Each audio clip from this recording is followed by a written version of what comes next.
Italy ਵਿੱਚ ਜ਼ਿਆਦਾ ਆਪਣੇ ਪੰਜਾਬੀ ਵੀਰ ਭੈਣ ਭਰਾ ਚਾਹੇ ਉਹ ਚੜ੍ਹਦੇ ਆ ਲਹਿੰਦੇ ਤੋਂ ਆ ਉਹ ਖੇਤੀਬਾੜੀ ਦੇ ਪੇਪਰਾਂ ਤੇ ਆਉਂਦੇ ਆ ਕਿਉਂਕਿ ਇਹਨਾਂ ਵਿੱਚ ਆਉਣਾ ਵੀ ਸਖਾਲਾ ਵਾ ਤੇ ਆਪਣਾ ਜਿਹੜਾ ਪਿਛੋਕੜਾ ਮੋਸਟਲੀ ਜਿਹੜਾ ਪੰਜਾਬੀਆਂ ਦਾ ਉਹ ਖੇਤੀਬਾੜੀ ਨਾਲ ਸੰਬੰਧਿਤ ਆ ਸਿੱਧੇ ਜਾਂ ਸਿੱਧੇ ਰੂਪ ਵਿੱਚ ਤਾਂ ਕਰਕੇ ਆਪਾਂ ਤਰਜੀਹ ਦਿੰਦੇ ਆ ਕਿ ਖੇਤੀ ਵਾਲੇ ਵੀਜ਼ੇ ਤੇ ਆਈਏ।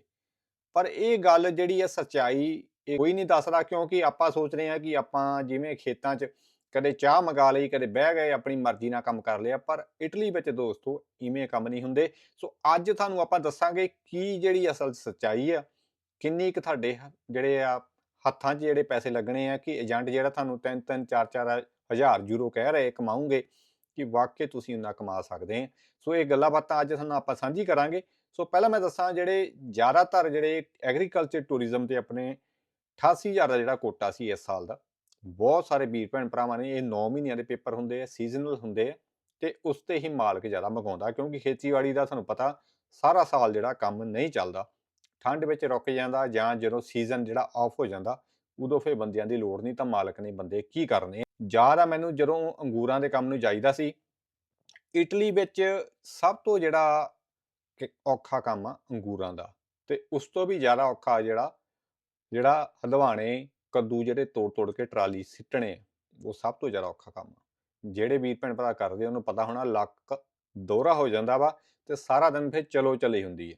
ਜਿਹੜੀਆਂ ਬ੍ਰੇਕਾਂ ਹੁੰਦੀਆਂ 3 ਬ੍ਰੇਕ ਮਿਲਣੀਆਂ ਤੁਹਾਨੂੰ ਜ਼ਿਆਦਾਤਰ 10 ਘੰਟੇ ਦਾ ਕੰਮ ਜਿਹੜਾ ਖੇਤਾਂ ਵਿੱਚ ਹੁੰਦਾ 15-15 ਮਿੰਟ ਦੀ ਜਾਂ 10-10 ਮਿੰਟ ਦੀ ਉਹ ਮਾਲਕ ਦੀ ਮਰਜ਼ੀ ਆ ਆਪਣੇ ਹਿਸਾਬ ਨਾਲ ਉਹ ਕਰ ਲੈਂਦੇ ਪਰ ਜ਼ਿਆਦਾਤਰ 15-15 ਮਿੰਟ ਦੀਆਂ ਜਿਹੜੀਆਂ ਖੇਤਾਂ ਵਿੱਚ ਦੇ ਦਿੰਦੇ ਫੈਕਟਰੀਆਂ ਵਿੱਚ ਇਹ 10 ਮਿੰਟ ਦੀ ਚੱਲਦੀ ਹੈ ਤੇ ਅੱਧੇ ਘੰਟੇ ਦਾ ਤੁਹਾਡਾ ਜਿਹੜਾ ਲੰਚ ਹੁੰਦਾ। ਸੋ 10 ਘੰਟੇ ਸਾਨੂੰ ਕੰਮ ਕਰਨਾ ਵਾ ਦਿਨ 'ਚ 8-8 ਘੰਟੇ ਕੋਈ ਨਹੀਂ ਹੁੰਦਾ। ਜੇ ਕੋਈ ਤੁਹਾਨੂੰ 8 ਘੰਟੇ ਕਹਿ ਰਿਹਾ ਤਾਂ ਮੂਰਖ ਬਣਾ ਰਿਹਾ। 10 ਘੰਟੇ ਕਰਨਾ ਸਵੇਰ ਦੇ 7 ਵਜੇ ਤੋਂ ਲੈ ਕੇ ਸ਼ਾਮ ਦੇ 6 ਵੱਜਣ ਜਾਂ ਭਾਵੇਂ ਘੰਟਾ ਵੱਧ ਲਾਉਣਾ ਪੈ ਜੇ 7 ਵੱਜਣ ਉਹ ਮੌਕੇ ਤੇ ਆ। ਜ਼ਿਆਦਾਤਰ ਜਿਹੜੇ ਕੰਮ ਆ ਜੇ ਹੁਣ ਨਾਰਥ ਇਟਲੀ ਦੀ ਗੱਲ ਕਰੀਏ ਇੱਧਰ ਜਿਹੜਾ ਕੰਮ ਆ ਜਾਂਦਾ ਸਬਜ਼ੀਆਂ ਦਾ ਫਰੂਟਾਂ ਦਾ ਤੋੜ ਤੜਾਈ ਦਾ ਤੇ ਸਾਊਥ ਇਟਲੀ ਵੱਲ ਜਿਹੜਾ ਜਿੱਦਾਂ ਸਿਸਲੀਆ ਵੱਲ ਕੈਲਾਬਰੀਆ ਵੱਲ ਪਗਾਲੀਆ ਵੱਲ ਉਧਰ ਕੰਮ ਹੈਗਾ ਓਲੀਵ ਦਾ ਜ਼ਿਆਦਾ ਸੰਤਰਿਆਂ ਦਾ ਸੇਬਾਂ ਦਾ। ਸੋ ਇਹ ਚੀਜ਼ਾਂ ਦਾ ਜਿਹੜਾ ਫਰਕ ਪੈ ਜਾਂਦਾ ਦੋਨੋਂ ਪਾਸਿਆਂ ਤੋਂ। ਹੁਣ ਤਨਖਾਹ ਦਾ ਜਿਹੜਾ ਮਸਲਾ ਵਾ ਵੀਰੋ ਜਿਹੜੀ ਨਾਰਥ ਸਾਈਡ ਆ ਨਾ ਇੱਥੇ ਤਨਖਾਹ ਜਿਹੜੀ ਆ 1400 ਤੋਂ ਲੈ ਕੇ 1600-1700 ਤੱਕ ਜਾ ਸਕਦੀ ਆ ਮਹੀਨੇ ਦੀ ਤਨਖਾਹ। ਮੈਂ ਕਹਿ ਰਿਹਾ ਹਾਲੇ ਮੈਂ ਇਹ ਨਹੀਂ ਦੱਸਿਆ ਤੁਹਾਡੇ ਹੱਥ ਕਿੰਨੀ ਹੋਣੀ। ਤੇ ਦੂਜੇ ਪਾਸੇ ਜਿਹੜੀ ਸਾਊਥ ਵੱਲ ਉਧਰ ਥੋੜੀ ਤਨਖਾਹ ਘੱਟ ਆ 1000 1200 1300 1400 ਮਸੀਂ ਉਹ ਵੀ ਜੇ ਤੁਸੀਂ 10-12 ਘੰਟੇ ਲਾਉਂਗੇ ਤਾਂ ਬਣਦੇ ਆ। ਸਾਊਥ ਇਟਲੀ ਵੱਲ ਰੋਮੇ ਸਿਸਲੀਆ ਵੱਲ ਤੇ ਵਨੇਤੋ ਜਿਹੜਾ ਰੀਜਨ ਆ ਨਾਰਥ ਵਾਲਾ ਇਹ ਵਧੀਆ ਮੰਨਿਆ ਜਾਂਦਾ ਵਾ ਤਨਖਾਹ ਪੱਖੋਂ ਵੀ ਲਿਵਿੰਗ ਸਟੈਂਡਰਡ ਵੀ ਵਧੀਆ ਤੇ ਸਾਰਾ ਕੁਝ ਵਧੀਆ ਵਾ। ਜੇ ਤੁਸੀਂ ਜਾਣਾ ਚਾਹੁੰਦੇ ਤਾਂ ਨਾਰਥ ਇਟਲੀ ਵੱਲ ਆਉਣਾ ਵਾ ਬਰੇਸ਼ੀਆ ਵਾਲੇ ਪਾਸੇ ਇੱਧਰ ਨੂੰ ਤਰਜੀਹ ਦੇਣੀ ਹੈ। ਪਰ ਹੁਣ ਜਿਹੜੇ ਕਮਾਈ ਹੈ ਵੀਡੀਓ ਇਟਲੀ 'ਚ ਹੈ ਨਾ ਯੂਰਪ 'ਚ ਖਾਸ ਕਰਕੇ ਸਾਰੀਆਂ ਜ਼ਿਆਦਾਤਰ ਕੰਟਰੀਆਂ 'ਚ ਟੈਕਸ ਵੀ ਘੱਟ ਹੋਣਾ ਵਾ 10 ਤੋਂ 15% ਕੀ ਕੰਟਰੈਕਟ ਵਾ ਉਹਦੇ ਹਿਸਾਬ ਨਾਲ ਕੀ ਤਨਖਾਹ ਵਾ ਕਿੰਨੇ ਉਹਦੀ ਜਿਹੜੀ ਸਲੈਬ ਆ ਟੈਕਸ ਕੱਟਣ ਦੀ। ਬਾਕੀ ਇੱਕ ਸੋਸ਼ਲ ਸਿਕਿਉਰਿਟੀ ਹੁੰਦੀ ਆ ਉਹ ਵੀ ਤੁਹਾਡੀ ਤਨਖਾਹ ਜੋ ਘੱਟ ਹੋਣੀ ਉਹ ਮਾਲਕ ਨੇ ਆਪਣੇ ਪੱਲਿਓ ਨਹੀਂ ਪਾਉਣੀ। ਉਹ ਹੁੰਦੀ ਆ ਜਿੱਦਾਂ ਸਰਕਾਰ ਕੋਈ ਫੈਸਿਲਿਟੀ ਦਿੰਦੀ ਆ ਜਾਂ ਕੋਈ ਤੁਸੀਂ ਬਿਮਾਰ ਠਮਾਰ ਹੋ ਗਏ ਉਹ ਜਿਹੜਾ ਫਿਰ ਉਹ ਹਿਸਾਬ ਕਿਤਾਬ ਆ ਮਿਲਣਾ ਤੁਹਾਨੂੰ ਖਰਚਾ ਪਾਣੀ ਉਹ ਸੋਸ਼ਲ ਸਿਕਿਉਰਿਟੀ ਤਾਂ ਹੀ ਕੱਟੀ ਜਾਂਦੀ ਹੈ। ਤੇ ਜੇ ਤੁਹਾਡੇ ਕੋਲ 1200 ਤਨਖਾਹ ਤੁਹਾਨੂੰ ਕਹਿ ਰਿਹਾ ਬੰਦਾ ਤਾਂ ਤੁਹਾਡੇ ਟੈਕਸ ਟੁਕਸ ਕੱਟ ਕੇ ਸੋਸ਼ਲ ਸਿਕਿਉਰਿਟੀ ਕੱਟ ਕੇ 950 ਯੂਰੋ ਮਹੀਨੇ ਦੇ ਜੇਬ ਵਿੱਚ ਆਉਣੇ ਆ। ਉਹ ਤੁਹਾਡੇ ਪੈਸੇ ਜਿਹੜੇ ਆ ਉਹ ਇੰਨੀ ਤੁਸੀਂ ਕਮਾ ਸਕਦੇ ਆ। ਮੰਨ ਲਓ ਜਿਹੜਾ ਬੰਦਾ 1200 ਤੋਂ ਲੈ ਕੇ 1500 ਕਮਾ ਰਿਹਾ ਤੇ ਤਾਂ 1500 ਵਾਲੇ ਦੇ ਪੱਲੇ ਜਿਹੜਾ 1200 ਪੈਣਾ ਵਾ ਜਾਂ 1150 ਪੈਣਾ ਉਹ ਜਿਹੜੇ ਟੈਕਸ ਟੁਕਸ ਕੱਟ ਕੇ ਇਹ ਕਮਾਈ ਜਿਹੜੀ ਆਉਂਦੀ ਆ। ਤੇ ਜੇ ਕੋਈ ਤੁਹਾਨੂੰ ਐਵੇਂ ਕਹਿ ਰਿਹਾ ਵੀ 3000 4000 ਉਹ ਐਵੇਂ ਗੱਪ ਮਾਰ ਰਹੇ ਆ। ਪੀਕ ਸੀਜ਼ਨ 'ਚ ਮੈਂ ਜ਼ਰੂਰ ਮੰਨਦਾ 2000 ਤੱਕ ਮਸਾਂ 1800 ਤੋਂ ਲੈ ਕੇ 2000 ਤੁਸੀਂ ਕਮਾ ਸਕਦੇ ਆ। ਉਦੋਂ ਦਿਨ ਵੱਡੇ ਹੁੰਦੇ ਆ ਗਰਮੀਆਂ ਦੇ ਤੇ 10 ਤੋਂ 12 ਘੰਟੇ ਕੰਮ ਚੱਲ ਪੈਂਦਾ ਵਾ ਤੇ ਉਹਦੇ ਤੁਸੀਂ ਕੱਢ ਸਕਦੇ ਹੋ ਉਹ 'ਚ ਤੜਾਈ ਦਾ ਕੰਮ ਹੁੰਦਾ ਵਾ ਜਿੱਦਾਂ ਹੁਣ ਵਾਈਨ ਯਾਰਡ 'ਚ ਕੰਮ ਹੁੰਦਾ ਵਾ ਜਾਂ ਸੇਬਾਂ ਦੀ ਤੜਾਈ ਸੰਤਰਿਆਂ ਦੀ ਤੜਾਈ ਹੈ ਨਾ। ਸੋ ਕੋਈ ਵੀ ਕਿਸੇ ਵੀ ਤਰ੍ਹਾਂ ਦਾ ਫੂਡ ਜਿਹੜਾ ਤੜਾਈ ਆ ਪੀਕ ਸੀਜ਼ਨ 'ਚ ਉਦੋਂ ਜਿਹੜਾ ਇੰਨਾ ਤੁਸੀਂ ਕਮਾ ਲੈਂਦੇ ਆ। ਆਮ ਬੰਦਾ ਖਿੱਚ ਧੂ ਕੇ ਜਿਹੜਾ 1800 ਤਾਂ ਜਿਹੜਾ ਮਾੜੇ ਤੋਂ ਮਾੜਾ ਬੰਦਾ ਵੀ ਕਮਾ ਲੈਂਦਾ ਪੀਕ ਸੀਜ਼ਨ 'ਚ। ਤੇ ਇਹ ਜਿਹੜੇ 1800 ਆ ਕੱਟ ਕਟਾ ਕੇ ਤੁਹਾਡੇ ਉਹੀ ਬਣਨੇ 1400 1450 ਇੰਨਾ ਕੁ ਜਿਹੜਾ ਤੁਸੀਂ ਰਹਿ ਜਾਣਾ। ਹੁਣ ਆਈਏ ਆਪਾਂ ਖਰਚੇ ਵੱਲ ਨੂੰ ਇਹ ਕਮਾਈ ਦੀਆਂ ਗੱਲਾਂ ਤਾਂ ਹੋ ਗਈਆਂ ਤੁਹਾਨੂੰ ਮੈਂ ਦੱਸਦਾ ਕਿੰਨਾ ਕੁ ਪੈਂਦਾ। ਤੇ 1000 1100 1200 ਜਿਹੜਾ ਕਮਾਉਣਾ ਨਾ 10-10 ਘੰਟੇ ਲੱਗਦੇ ਆ।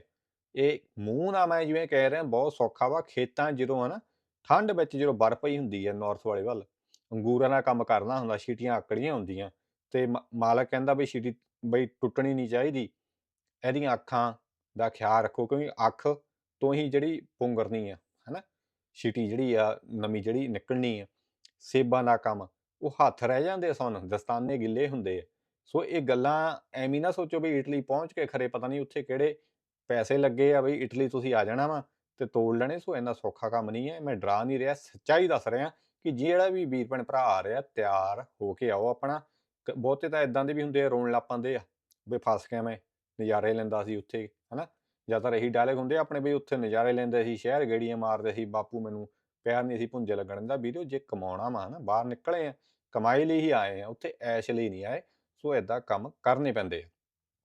ਜਿਹੜਾ ਮਾਲਕ ਦੀ ਰਿਹਾਇਸ਼ ਹੈ, ਜ਼ਿਆਦਾਤਰ ਖੇਤਾਂ ਜਿਹੜੇ ਕੰਮ ਕਰਦੇ ਆ ਜਿੱਦਾਂ ਡੇਅਰੀ ਫਾਰਮ ਦਾ ਕੰਮ ਹੋ ਗਿਆ ਨਾ, ਜ਼ਿਆਦਾਤਰ ਮਾਲਕ ਹੀ ਰਿਹਾਇਸ਼ ਦਿੰਦਾ ਵਾ। ਉਹ 100 ਤੋਂ 150 ਯੂਰੋ ਜਿਹੜਾ ਕੱਟ ਲੈਂਦਾ ਤੁਹਾਡਾ ਮਹੀਨੇ ਦਾ ਰਿਹਾਇਸ਼ ਰੂਸ਼ ਦਾ। ਬਹੁਤ ਟਾਵਾਂ ਕੋਈ ਮਾਲਕ ਹੋਊਗਾ ਰੱਬ ਦਾ ਬੰਦਾ ਜਿਹੜਾ ਕਹੂਗਾ ਕੋਈ ਚੱਕਰ ਨਹੀਂ ਬਈ ਰਿਹਾਇਸ਼ ਤੋਂ ਰਹੀ ਆ, ਰੋਟੀ ਪਾਣੀ ਤੇਰਾ ਆਪਣਾ। ਬਹੁਤ ਟਾਵਾਂ ਇਦਾਂ ਦਾ ਬੰਦਾ, ਵੈਸੇ ਬਹੁਤ ਘੱਟ ਆ। ਤੇ ਕਈ ਬੰਦੇ ਆਪਣੇ ਇਦਾਂ ਦੇ ਵੀ ਆ ਜਗਾੜੂ, ਨਵੇਂ ਬੰਦੇ ਨੂੰ ਪਤਾ ਨਹੀਂ ਹੁੰਦਾ ਮਾਲਕ ਨੇ ਰਿਹਾਇਸ਼ ਦਿੱਤੀ ਹੁੰਦੀ ਹੈ ਵੀ ਤੁਸੀਂ ਆਪਣਾ ਰੋਟੀ ਪਾਣੀ, ਮੈਂ ਰਿਹਾਇਸ਼ ਦਾ ਨਹੀਂ ਕੋਈ ਲੈਣਾ, ਤੇ ਉਹ ਕਹਿ ਦਿੰਦੇ ਵੀ ਮਾਲਕ ਸਾਡੇ ਕੋਲ ਪੈਸੇ ਲੈਂਦਾ। ਉਹ ਨਵੇਂ ਬੰਦੇ ਉਹ ਏਦਾਂ ਵੀ ਰਗੜੀ ਜਾਂਦੇ। ਸੋ ਇਹ ਚੀਜ਼ ਦਾ ਵੀ ਖਿਆਲ ਰੱਖਣਾ, ਬਹੁਤੇ ਬੰਦੇ ਆਪਣੇ ਏਦਾਂ ਦੇ ਪੁੱਠੇ ਸਿੱਧੇ ਕੰਮ ਕਰਦੇ ਆ। ਜਿਹੜਾ ਹੁਣ ਤੁਸੀਂ 4 ਬੰਦਿਆਂ ਨੇ ਜੇ ਰਹਿਣਾ ਨਾ, ਜਿਹੜਾ ਮਕਾਨ ਜਿਹੜਾ ਮਿਲਣਾ ਵਾ ਵੀਰਿਓ ਅੱਜ ਦੇ ਟਾਈਮ 700 ਤੋਂ 900 ਯੂਰੋ ਠੀਕ ਠਾਕ ਹਾਲਤ ਵਾਲਾ ਜਿਹੜਾ ਮਕਾਨ ਮਿਲਦਾ ਵਾ, ਮਹੀਨੇ ਦਾ ਇੰਨਾ ਰੈਂਟ ਆ। ਉਹ ਵੀ ਜੇ ਤੁਸੀਂ ਮਿਲਾਨੋ, ਰੋਮੇ ਇੱਦਾਂ ਦੀਆਂ ਮੇਨ ਸਿਟੀਆਂ ਤੋਂ ਦੂਰ ਵਾ, ਉੱਥੇ ਦੀ ਗੱਲ ਕਰ ਰਿਹਾ ਮੈਂ, ਸਿਟੀ ਦੀ ਗੱਲ ਨਹੀਂ ਕਰ ਰਿਹਾ। ਕਿਉਂਕਿ ਸਿਟੀ ਵਿੱਚ ਬੰਦੇ ਰਹਿਣਾ ਕੀ ਹੈ, ਖੇਤੀਬਾੜੀ ਆ ਜਿਹਨੇ ਕੰਮ ਕਰਨਾ ਨਾ, ਉੱਥੇ ਤਾਂ ਟੂਰਿਜ਼ਮ ਵਾਲਾ ਬੰਦਾ ਰਹੂ ਜਿਹਨੇ ਹੋਟਲ ਰੈਸਟੋਰੈਂਟ 'ਚ ਕਰਨਾ। ਸੋ ਇਹ ਇੰਨਾ ਜਿਹੜਾ ਰੈਂਟ ਆ ਉਹ ਵੀ 4 ਜਣਿਆਂ ਨੂੰ, ਉਹ ਰੈਂਟ ਦੇਖ ਲਓ। ਬਾਕੀ 30 ਯੂਰੋ ਤਾਂ ਕਿਤੇ ਨਹੀਂ ਗਏ ਜਿਹੜਾ ਇੰਟਰਨੈਟ ਪੈਕ ਆ, ਪਰ ਜ਼ਿਆਦਾਤਰ ਬੰਦੇ ਆਪਣੇ 30 ਪਲੱਸ ਹੀ ਪਾਉਂਦੇ ਆ, 30 ਤੋਂ 40, ਕੋਈ 45 ਵਾਲਾ ਜਾਂ ਤਾਂ 60 ਯੂਰੋ ਵਾਲਾ ਹੈ ਨਾ ਪਲੇਨ ਲੈਣਾ ਦਾ। ਸੋ ਇੱਦਾਂ 30 ਯੂਰੋ ਤਾਂ ਤੁਹਾਡੇ ਗਏ ਨਹੀਂ, ਮੰਨ ਕੇ ਚਲੋ ਫੋਨ ਦਾ ਮਹੀਨੇ ਦਾ ਖਰਚਾ ਖੜਾ ਵਾ। ਬਾਕੀ ਜੇ ਤੁਸੀਂ ਬੱਸੇ ਆਉਣਾ ਵਾ ਉਹ ਫੇਰ ਸਸਤਾ ਪੈਣਾ ਵਾ, ਪਰ ਉਹ 'ਚ ਸਮਾਂ ਬਹੁਤ ਖਰਾਬ ਹੋਣਾ। $50 ਉਹ ਲਾ ਲਓ।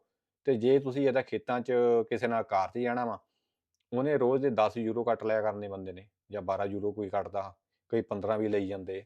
ਤੇ ਉਹ ਤੁਸੀਂ ਜਿੰਨੇ ਦਿਨ ਜਾਣਾ ਉਹਦਾ ਹਿਸਾਬ ਲਾ ਲਓ ਵੀ ਕਿੰਨੇ ਬਣ ਜਾਣੇ ਆ। ਬਾਕੀ ਰੋਟੀ ਪਾਣੀ ਆ ਜਿਹੜਾ ਸਿਰਫ ਆਟਾ ਦਾਲ ਪਾਣੀ ਕਰ ਕਰਾ ਕੇ 100-150 ਯੂਰੋ ਇਹ ਤੁਹਾਡਾ ਖਰਚਾ ਖੜਾ ਵਾ।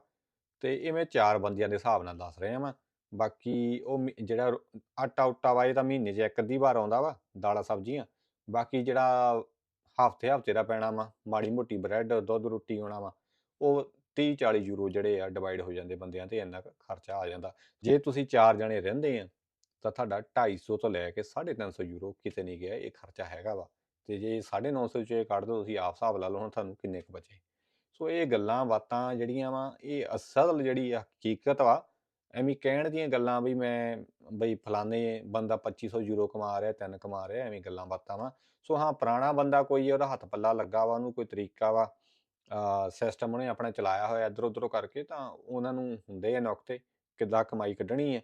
ਉਹ ਵੀ ਆਪ ਠੇਕੇਦਾਰ ਜੇ ਬੰਦੇ ਹੈਗੇ ਆ, 4 ਪੈਸੇ ਵਧੀਆ ਬਣ ਜਾਂਦੇ ਆ, ਨਹੀਂ ਤਾਂ ਆਮ ਬੰਦਾ ਨਹੀਂ ਇੰਨਾ ਕੱਢਦਾ।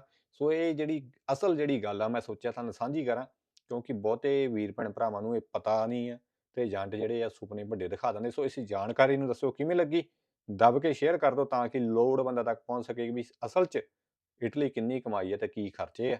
ਮਿਲਦੇ ਆ ਅਗਲੀ ਵੀਡੀਓ 'ਚ, ਤਦ ਤੱਕ ਲਈ ਰੱਬ ਰਾਖਾ।